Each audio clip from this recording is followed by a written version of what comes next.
दोस्तों, बचपन से ही हमें सिखाया जाता है कि अगर हम अच्छे कर्म करेंगे तो स्वर्ग और बुरे कर्म करेंगे तो नर्क की प्राप्ति होगी। पर क्या कभी आपके मन में भी ऐसा विचार आया है कि कैसे इस बात का निर्णय हुआ कि स्वर्ग में हमें सुख की प्राप्ति होती है तथा हमारे बुरे कर्मों से हमें नर्क में विभिन्न प्रकार के कष्ट झेलने पड़ते हैं? कौन हमारे कर्मों का लेखा जोखा रखता है?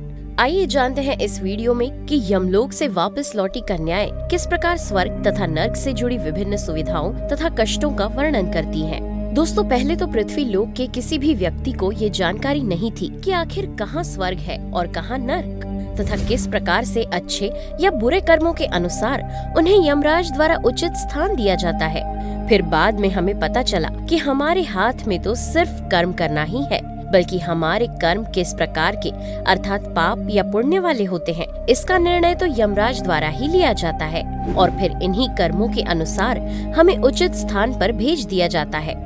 पद्म पुराण के अनुसार एक बार यमराज के दूत मृत्यु लोक अर्थात पृथ्वी लोक से कुछ कन्याओं को यमलोक ले आते हैं, लेकिन फिर जब चित्रगुप्त द्वारा उनके कर्मों का लेखा जोखा किया जाता है तो पता चलता है कि ये यमदूत उन दोनों कन्याओं को उनकी मृत्यु के समय से पहले ही यहाँ ले आए हैं। इस बात का पता चलने पर वे दूत घबरा जाते हैं और इसकी खबर यमराज को करते हैं।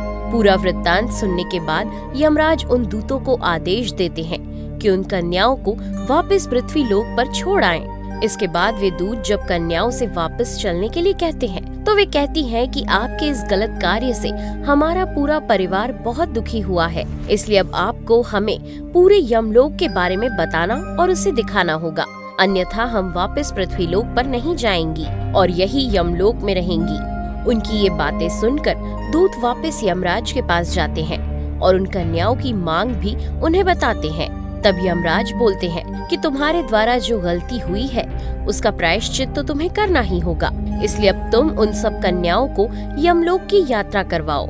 यमराज की बात को मानकर उन यमदूतों ने सभी कन्याओं को पूरा यमलोक दिखाया और उसके बाद वे कन्याएं वापस पृथ्वी लोक पर लौट आईं। वहाँ नीचे उन कन्याओं को देखकर उनके सभी परिचित और परिवारजन बहुत खुश होते हैं तथा यमलोक के बारे में उनसे पूछते हैं, जिसका वर्णन करते हुए वे कन्याएं बताती हैं कि यमलोक का वातावरण बड़ा ही भयानक सा है, जहाँ अपनी आयु पूर्ण होने पर हर जीव जैसे स्त्री, पुरुष, नपुंसक, यहाँ तक कि गर्भ में पलने वाले शिशु को भी जाना पड़ता है। वहाँ चित्रगुप्त सभी जीवों के अच्छे और बुरे कर्मों का लेखा जोखा करता है। ऐसे व्यक्ति जो कभी दान नहीं देते, दूसरों को दुख या कष्ट पहुंचाते रहते हैं, उनकी आत्माएं बड़े ही कष्ट में दक्षिण मार्ग से होते हुए यमराज के घर तक जाती हैं। उधर दूसरी ओर जो व्यक्ति दानी, शुभ कर्म तथा माघ स्नान करने वाले होते हैं, वे स्वर्ग लोक में बड़ी ही शांत तरीके से पहुंचते हैं। वहां पहुंचकर सभी देवी देवता उनका सम्मान करते हैं तथा वहां विभिन्न प्रकार की सुख सुविधाओं की सामग्रियां उन्हें उपलब्ध कराई जाती हैं। ये जीव विभिन्न प्रकार के विमानों पर बैठकर स्वर्ग आते हैं, जहां सूर्य नंदन यम इनका स्वागत करके इन्हें स्वर्ग लोक भेज देते हैं। वैसे तो यमराज का घर 86,000 योजन की दूरी पर होता है, लेकिन पुण्यात्मा जीवों को ये रास्ता बड़ा ही छोटा और आरामदायक लगता है। उधर दूसरी ओर पापी जीवों के लिए ये मार्ग बड़ा ही कठिन होता है, जहाँ रास्ते में कहीं चाकू जैसे नुकीले कंकड़ पत्थर डले होते हैं, तो कहीं पर गर्म तपती बालू, कहीं दूर दूर तक सिर्फ कीचड़, तो कहीं पर सुई के जैसे नुकीले घास के तिनकों से भरा मैदान होता है। इतना ही नहीं, कहीं कहीं गरम लाल अंगारों पर भी जीव को चलना पड़ता है। इस मार्ग में कहीं पर आपको बहुत ठंडी बर्फ, तो कहीं पर तपती जमीन या गर्दन तक धंसा लेने वाली बालू भी होती है। साथ ही कहीं गर्म जल, तो कहीं ठंडा पानी भी पड़ा रहता है। जब ये पापी जीव चल रहे होते हैं तो इन्हें इतने सब कष्टों को भोग कर आगे बढ़ना पड़ता है, जहाँ रास्ते में बहुत से शस्त्र या औजार भी उन पर गिर पड़ते हैं, जिससे उनके शरीर में गहरे गहरे घाव हो जाते हैं। इसके पश्चात उनके शरीर पर नमक का गर्म पानी डाला जाता है, जिस कारण वो तिलमिला उठते हैं। इतने सब कष्ट सहने के बाद वे पापी जीव रोते गिड़गिड़ाते हैं, लेकिन यमराज पर इसका कोई असर नहीं होता। इसके बाद ये व्यक्ति कहीं भी जाए, पूरा रास्ता निर्जन और दुर्गम होता है तथा सभी को इस रास्ते को अकेले ही तय करना पड़ता है। वहाँ अंधकार ही अंधकार भरा रहता है। इन मार्गों के द्वारा ही यमदूत पापी जीवों को लेकर आते हैं ये पापी जीव शरीर से दुर्बल और भय रहित होते हैं तथा इनके अंदर सदा से ही द्वेष भावना बनी रहती है।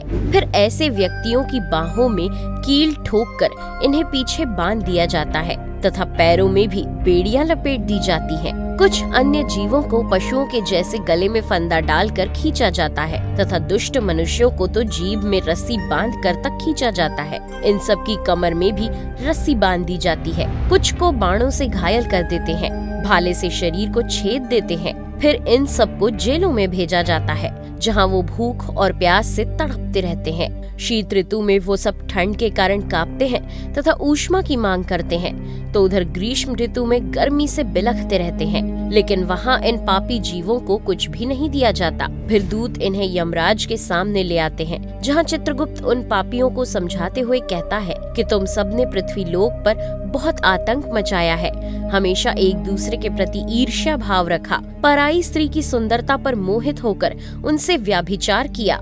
जो मनुष्य जैसे कर्म करेगा उसे उसका फल भी स्वयं ही भोगना पड़ेगा। अब जब तुम लोगों ने इतने बुरे कर्म किए हैं, तो फिर अब इनके फल की प्राप्ति के समय तुम सब इतने व्याकुल क्यों हो रहे हो? ये तो उन्हीं सब कर्मों का ही फल है। इसके पश्चात यमदूत कुछ अन्य व्यक्तियों, जिनमें बहुत से राजा भी शामिल होते हैं, को लेकर वहाँ आता है। तो यमराज उनसे कहते हैं कि हे दुरात्माओं, इन राजाओं को भी अपनी खोटी बुद्धि और बल का बड़ा ही घमंड था। इन्होंने अपनी प्रजा पर बहुत अत्याचार किए और अपने राज्य की प्राप्ति के लिए भी बहुत से छल कपट किए। इस समय अब ये उन्हीं सब का फल भोगने यहाँ आए हैं। आगे वो कहते हैं कि अब इन राजाओं से पूछो, कहाँ गया वो राज्य और वो रानियां जिनके लिए तुम सबने इतना दुराचार किया था?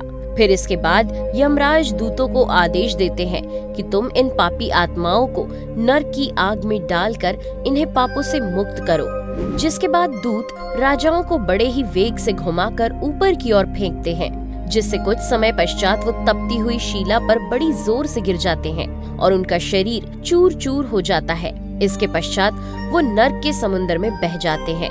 200 पृथ्वी लोक के नीचे नर्क की कुल 28 कोटियां हैं, जिनमें 140 नर्क स्थित हैं। जो व्यक्ति जैसे कर्म करता है उसे उसी के अनुरूप नर्क की कोटि में जाना होता है। यमदूत व्यक्तियों को नर्क के समुद्र में फेंकते जाते हैं और व्यक्ति अपने अपने कर्मों के अनुसार नर्क की कोटियों में कष्ट भोगता रहता है। इसकी सबसे पहली कोटि घोरा, इसके नीचे सुघोरा, तत्पश्चात अति घोरा स्थित है। फिर चौथी महाघोरा और 5वीं कोटि घोर रूपा है। इसके पश्चात 6वीं तरल तारा, 7वीं भयानका, 8वीं काल रात्रि और 9वीं भयोत्कटा है। फिर 10वीं चंडा, इसके नीचे महाचंडा तथा 12वीं चंद कोलाहला, फिर प्रचंडा, नरनायिका, फिर कराला, विकराला और वज्रा है। कर्म के स्तर के अनुसार ही नरक के कष्ट भोगने पड़ते हैं। जैसे जो व्यक्ति जिंदगी भर झूठ बोलते हैं और दूसरे व्यक्तियों की झूठी गवाही भी देते हैं, ऐसी आत्माओं को रौरव नरक में ईख की भांति पेला जाता है।